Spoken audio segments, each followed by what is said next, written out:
I'm John Smythe, and my background is as a British advocate. This is John Smythe, distinguished barrister, friend of the Archbishop of Canterbury, and now deemed the Church of England's most prolific serial abuser. Mr. Smythe, Cathy Newman from Channel 4 News. We're told that you beat young men until they bled. Why did you do that? In 2017, we revealed that he groomed boys and young men at Christian summer camps, universities and Winchester College, before subjecting them to savage beatings. After our investigation, the Church of England commissioned an official review which started work in 2019. It sets out the horrifying scale of the abuse over several decades in the UK, in Zimbabwe and South Africa. It accuses church officers of a cover-up, and it's damning in its criticism of failings by senior church leaders, including the Archbishop of Canterbury, Justin Welby.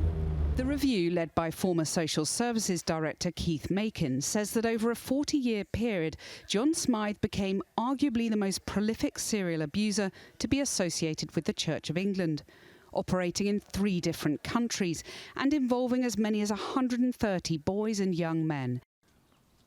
Former vicar Mark Stibbe endured beatings when he was at Winchester College in the 1980s. Some boys were beaten so hard they bled and had to wear nappies. He had a new shed built that was soundproofed. I don't remember very much about it except nappies, adult nappies. I remember it being enclosed, claustrophobic. I remember feeling trapped. But I think the thing that I will never forget is my friend's suicide attempt and having to explain to his father why his son had tried to take his life. And I was trying to tell him, it's not your fault, it's someone else's fault. Another victim is so traumatised he can't bear to recall the details. I've seen 2 psychologists and a psychiatrist over the last 7 years and have complex PTSD. I try to remember the pain, but I can't actually retrieve that from my memory. I've put the abuse somewhere where I can't remember it. A vicar compiled a secret report about Smythe's abuse in 1982, but the Makin Review says senior members of the church participated in a cover-up of it.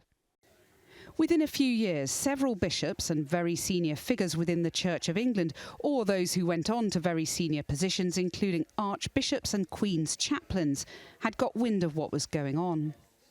Author Andrew Greystone has spent the best part of a decade representing victims and trying to get the truth for them.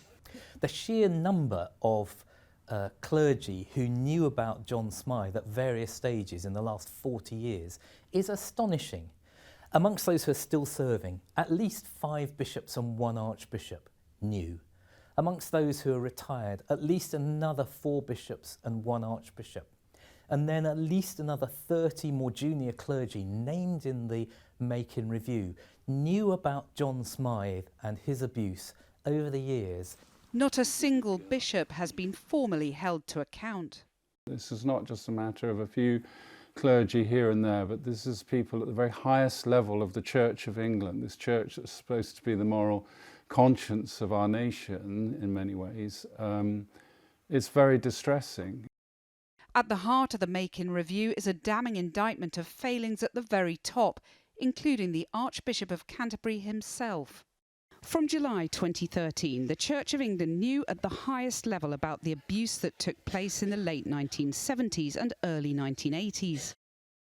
The Archbishop of Canterbury's personal chaplain, a priest, and the Bishop of Ely were all made aware of the abuse, and Justin Welby became aware of the abuse alleged against John Smythe in around August 2013.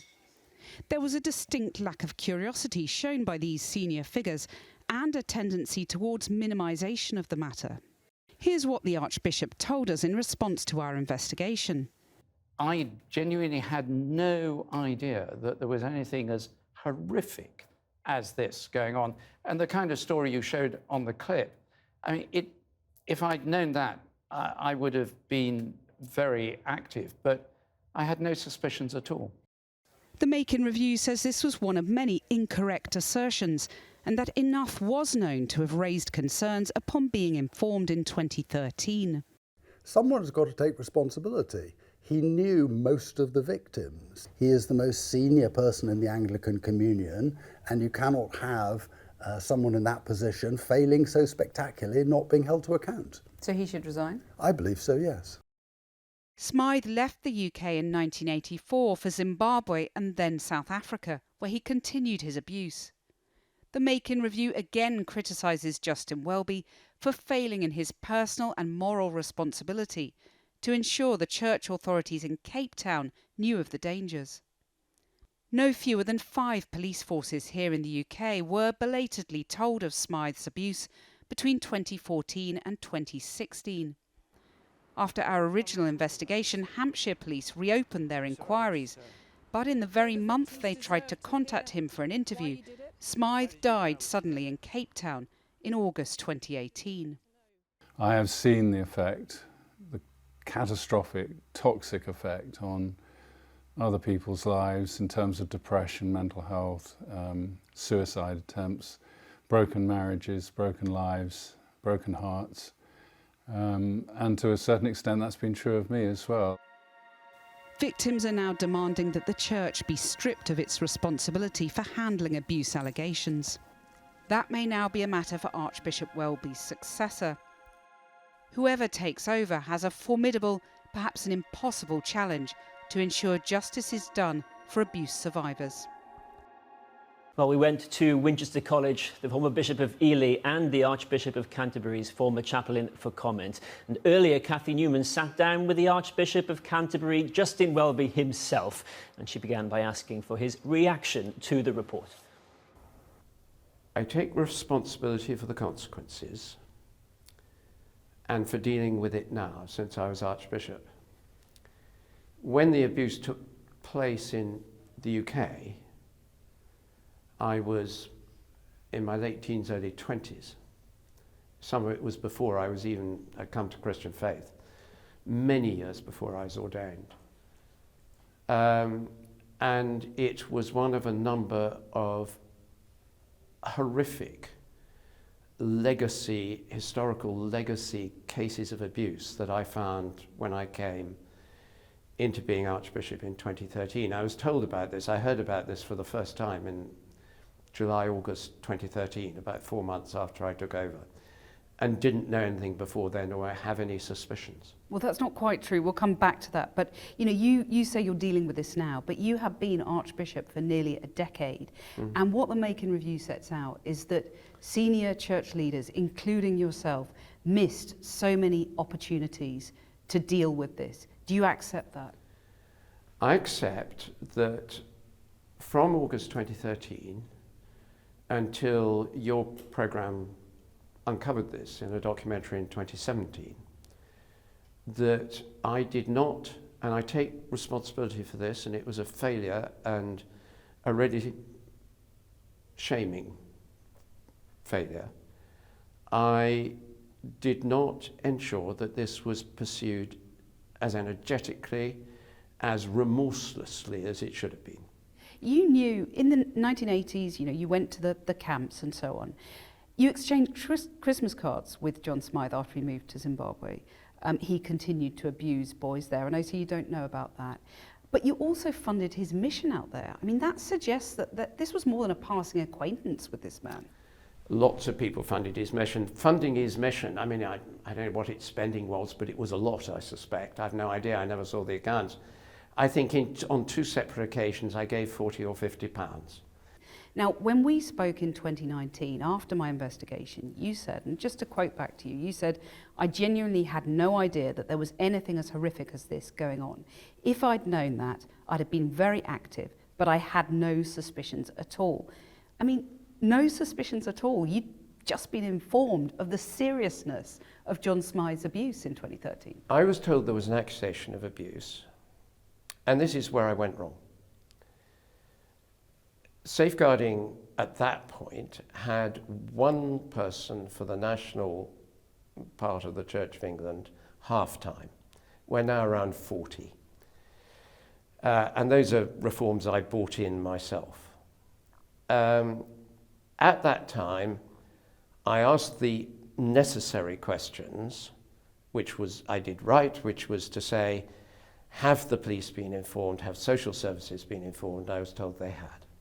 Did you not think, when you saw that man's name, did you think, oh, I shared a dormitory with him, I exchanged Christmas cards with him, I funded his mission? Did you not think, I must make sure and do everything I personally can to ensure that no other victims in South Africa suffer what all those poor victims suffered in the UK and then Zimbabwe? It wasn't until rather later, tragically, that we saw the Ruston report, which detailed This was the secret report in the 1982. secret report.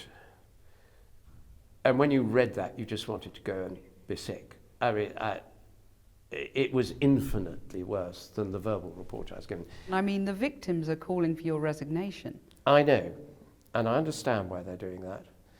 What happened, I was given advice about police inquiries and don't interfere and this sort of thing. And now we have a system that we put in place because of this, long before this report, that would prevent me not doing something and being given that advice. I shouldn't have taken the advice. My heart said, see them. And I should have followed my heart on that. It's my fault. You've just avoided the question, which was, the victims want you to resign. Will you resign? I've been giving that a lot of thought for actually quite a long time. There's nothing over the last 10 years that has been as horrible as dealing with not just this one, but innumerable other abuse cases, as you will see from the ICSA inquiry and other things. I've given it a lot of thought. I've taken advice as recently as this morning from senior colleagues, and no, I'm not going to resign for this. If I'd known before 2013 or had grounds for suspicion, that would be a resigning matter then and now, but I didn't. But you considered it as recently as this morning? Yes. Justin Welby, thanks very much. Thank you.